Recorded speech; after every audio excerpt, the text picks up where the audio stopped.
As a writer, you have collaborated with other writers, and you have even for Tangam, you have also adapted a short story. So, how do you make your choices on like on whom to work with? Like, because is it based on whether they have the same wavelength or whether they have the same I mean like ideology in a broadly speaking in a broad way, or is it more about their understanding of the craft, and are you looking for a complementary person? Okay, so in all my films, I've worked with a co-writer. I haven't really worked with like a writer who's given me the story, except for Tangam and Ilama Ido Ido. Ilama Ido Ido was given by Francis. So to me, both times, the stories resonated with me, and there was an emotional connect. When I read Tangam, Shan's story, it was early morning at 4:30, just before I went to my shoot of Soorarai, Pottru in Madurai, and I was sobbing. I couldn't control my tears. And I took a selfie and I sent it to Shan, and I said, Shan, this is what your story did to me. This has to be told. This has to be filmed. And he was really happy that, that I reacted the way he wanted a person to react. So there was a lot of what would I say? There was a lot of sync and sensitivity, and the story he was saying resonated with me, and that's what made me take it. And as for Ilama Idurdo, again, it was like in a moment I connected with the story. Though it may be light-hearted in its treatment, it's a very deep story. Like today, if you take today, you have a widowed, a mother and a father who or two people in their 50s or early 50s or 50. You're supposed to like have grandchildren, take care of the grandchildren. You're supposed to give up on your life. You're not supposed to have a life of your own. Nothing.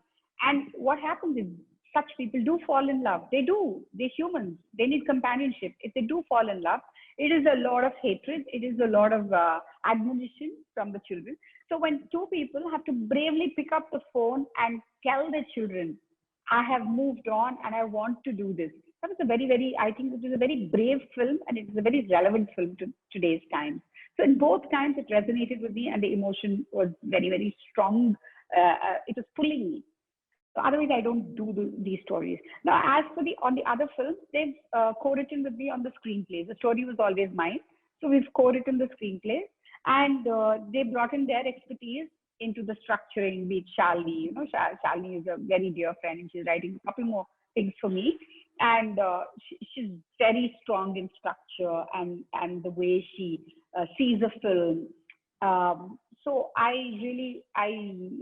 was taking that from her. I was learning from her, and I was adapting that to my film.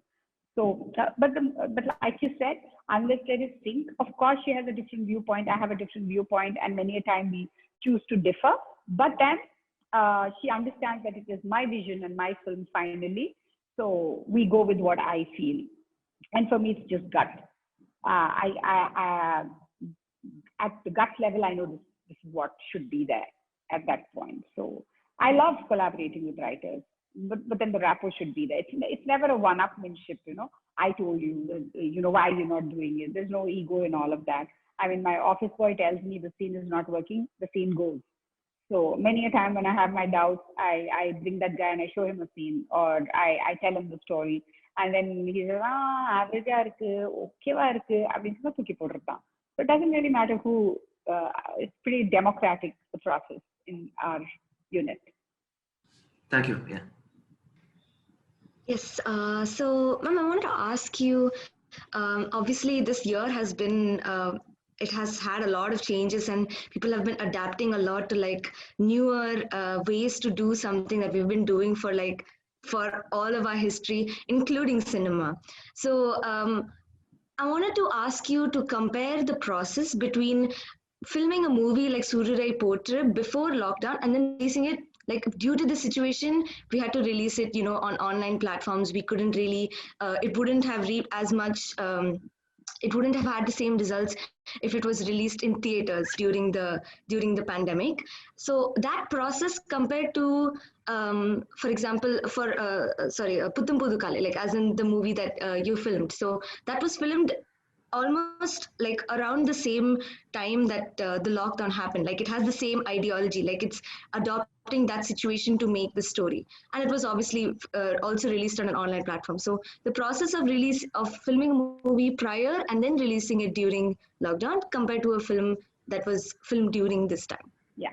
So, yeah, like I was saying, there is I would say for me personally, the biggest difference was the emotional. It was pretty cannibalistic for me. It was like it was very hurtful that a film like Soorarai, which was intended for the theaters, was released on an OTT platform. Whereas Puttam Kale was intended for an OTT platform, and it got released on the OTT platform. So it was great. As for the filming, I think we were shooting in section 144 times, and this is before the biggest lockdown in June 19th to July 5th lockdown. I was shooting June 13th. So it was just a 10 people crew.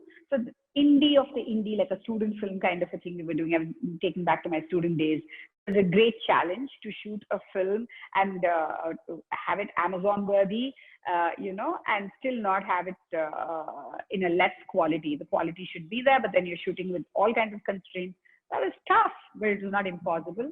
And as for Soorarai, I was shooting with a 185 crew pre-COVID times, and so it's I think post-COVID, perhaps like now during COVID times when people are shooting, I know Gautam is shooting with 40 crew and Vetri is shooting with 70 crew. They're making features with half the number of crew members now.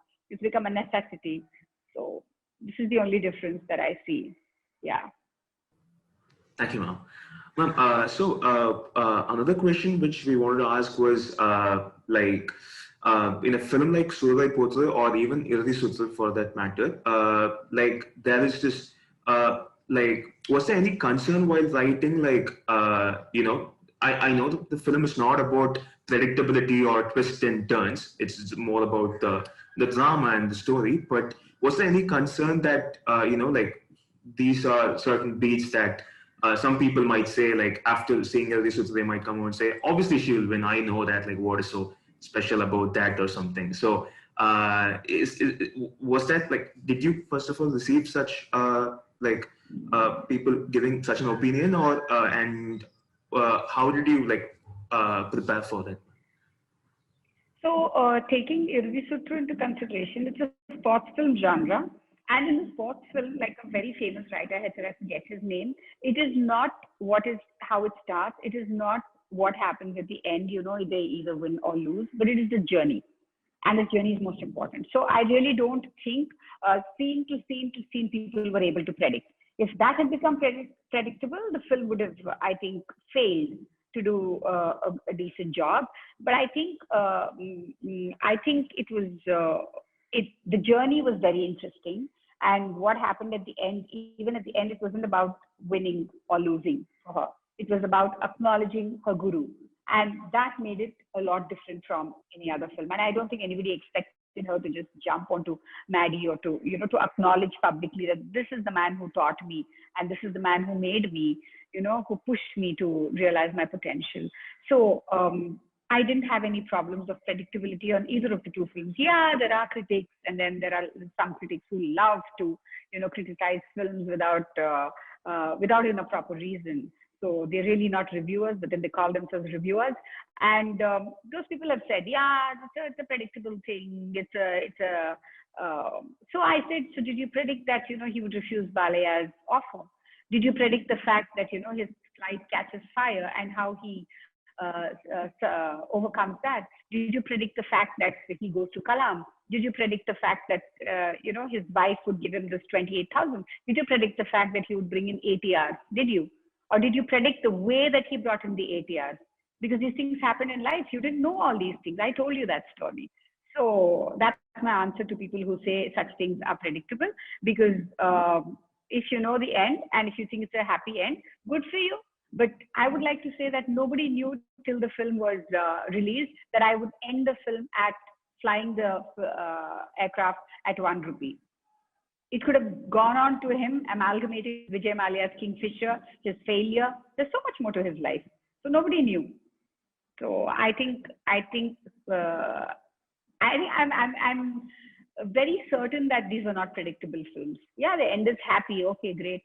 But do you know how happy, or do you know why happy? No. Thank you, ma'am.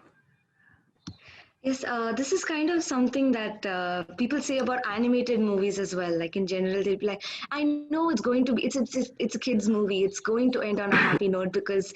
But then you don't like the process up to that point. Like, how do they reach that point of success? That is what is important in a film. Ma'am, so I wanted to ask you about the filming for Tangam. So, of course, it was a difficult film to shoot, partly because it is obviously not really conventional, and also the actors had to, give a performance that they might not have been comfortable with, or they haven't done before. It was a new venture for them out of their comfort zone. So, and also obviously the movie is so intense, and it is like there's so much emotion that comes out from the movie. And like I was also like, I had to, after I finished the movie, I had to sit and think about it for a second, like collect myself, because it was so intensive. And also, like you mentioned, the when you read the script itself, you were overcome with the emotion. So can you tell us about which scene in that movie like was really difficult to film, or what was the most difficult to do justice to the script too? Like what was the most challenging for you? Can you tell us about that? I think the scene where he gives the letter to Saravanan, that perhaps was the toughest to get the right emotional note, because Satar is behaving like Saravanan knows that Satar is a transgender, and Saravanan is behaving like, array இது வந்து நீ விளையாட்டுக்கு தானே பண்ற, எப்பவுமே இப்படிதான் பண்ணிட்டு இருப்ப அந்த மாதிரி. So is he choosing to ignore him? And when Satar asks him, when he says அப்போ எம்படுகதி அப்படின்னு கேட்கும்போது இவன் வந்து சொல்றான், நீ விளையாடாத சத்தார் அப்படின்னு சொல்றான். So it is a cis male's not complete understanding of a transgender person. And there were a lot of complexities over there. Did he understand him? Did he not understand him? He chose him for a friend. He takes him for a friend, but refuses to completely understand his desires. So to me, both of them had to, I think it was a very deep, complex scene. It was not black and white, really. That was a tough one for me to do. And one of the other questions which I want to ask was, like, when you're releasing Power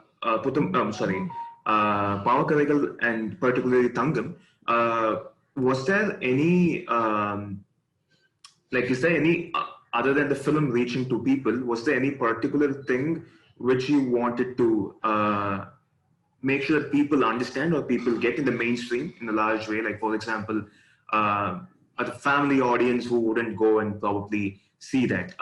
So is that something which you were careful about while making the film, ma'am? Was I being careful about doing something that I'm not familiar with? That is really not my life. I am very, very careful, very, very careful.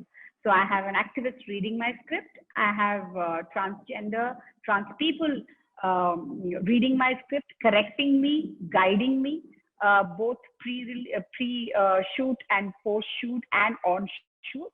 So I'm very careful. No two ways about that, because I don't want to mess with the emotions that a trans person feels. Because I want to be as true and as genuine to their emotions and to their every gesture, and I don't want it to be a caricature. I owe them that responsibility, or I bloody well not do the film. That was one. Secondly, to me, if I was doing Pavakadagal, pre-doing Tangam, my knowledge of a trans person, however sensitive I am pretty sensitive, and even then, my sensitivity did not take me to understand or know trans people as well as I got to know during the filming and pre-filming. I was reading up the autobiographies of several trans women. I was reading up several things on the net, and then I was reading books, and then I was watching documentaries, and I was watching, I was talking to them, 25, 30 of them.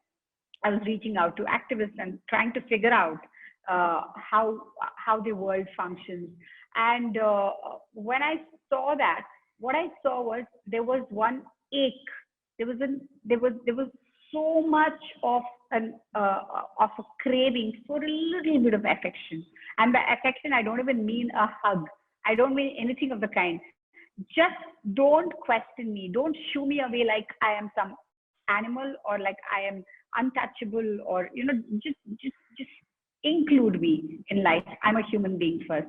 So that was something that I found missing, missing greatly in their lives from at home. So the tragedy is not about what happens in society with a safe home. No, their homes are unsafe to them.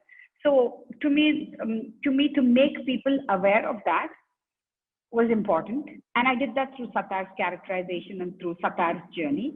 And to me, my resolution for this whole thing, a positivity I always believe in change at a micro level rather than the macro level. And I believe it was Saravanan realizing his guilt and him throwing aside his own parents and the village and everything that he held sacred. He just throws them away because he says, "Is this how you treat a human being?" You know, and he says, "I think each one of us realizes that." I think that is what I was pushing the film towards, and this is what I intended to say in the film. And I hope it the message translates to a wider audience. Yeah. Yeah, I showed it to my family also, and it's not that they're very narrow-minded or anything, but then it was still new for them, and at least they reacted in a very positive way. So I was very happy about that.